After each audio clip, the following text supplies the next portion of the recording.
టాలీవుడ్ కి మరో షాకే తగిలింది. కాటమరాయుడు క్లైమాక్స్ ఫైట్స్ లీక్ అయిపోయాయి. పవన్ కళ్యాణ్ కథానాయకుడిగా డాలీ దర్శకత్వంలో రూపొందుతున్న చిత్రం ఇది. ఈ సినిమాకి సంబంధించిన క్లైమాక్స్ ఫైట్స్ లీక్ అయి సోషల్ నెట్వర్కింగ్ సైట్స్ లో హల్చల్ చేయడం చిత్ర బృందాన్ని, పవన్ కళ్యాణ్ ఫ్యాన్స్ ని షాక్ కి గురిచేస్తోంది. ఇది వరకు పవన్ నటించిన అత్తారింటికి దారేది సినిమా మొత్తం విడుదలకు ముందే లీక్ అవ్వడం సంచలనాన్ని కలిగించింది. ఇప్పుడు ఫైట్ సీన్ బయటకు వచ్చేయడం దిగ్భ్రాంతిని కలిగించే విషయమే. ఈ లీకేజ్ వెనుక గ్రాఫిక్స్ సంస్థ హస్తమున్నట్టు టాక్ వినిపిస్తోంది. ఫైట్ ని ఫైనల్ ఎడిట్ చేసి దాన్ని గ్రాఫిక్స్ సంస్థకు అందించింది చిత్ర బృందం. అక్కడి నుంచే ఈ ఫైట్ లీక్ అయింది. అందుకు స్పష్టమైన ఆధారాలు కూడా ఉన్నాయి. ఫైట్ బ్యాక్గ్రౌండ్ లో బ్లూమెట్ ఉండడం, స్క్రీన్ పై ఫుటేజ్ కోడింగ్ ఆధారంగా ఏ సన్నివేశాల్ని ఏ విజువల్ ఎఫెక్ట్స్ కంపెనీకి ఇచ్చారనే విషయం సులభంగా గుర్తించొచ్చు.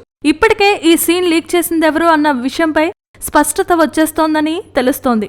మరి ఆ సంస్థపై కేసేమైనా నమోదు చేస్తారా, లేదంటే కామ్గా సెటిల్ చేసుకుంటారా అనేదే తేలాల్సి ఉంది. ఈ ఫైట్ ఒక్కటే లీక్ అయిందా, లేదంటే సీన్లన్నీ బయటకొచ్చేశాయా అనే మరో అనుమానం కూడా వ్యక్తమవుతోంది. అత్తారింటికి దారేది లీకేజ్ పై పవన్ స్పందిస్తూ తాట తీస్తా అంటూ భారీ వార్నింగ్లిచ్చాడు. అయితే ఆ తర్వాత ఆ సంగతే మర్చిపోయాడు. మరి ఇప్పుడు అలాంటి వార్నింగ్లే వినిపిస్తాయేమో పవన్ నుండి మనమిక చూడాలి. Please subscribe. Hi, it's me Purna. Please subscribe.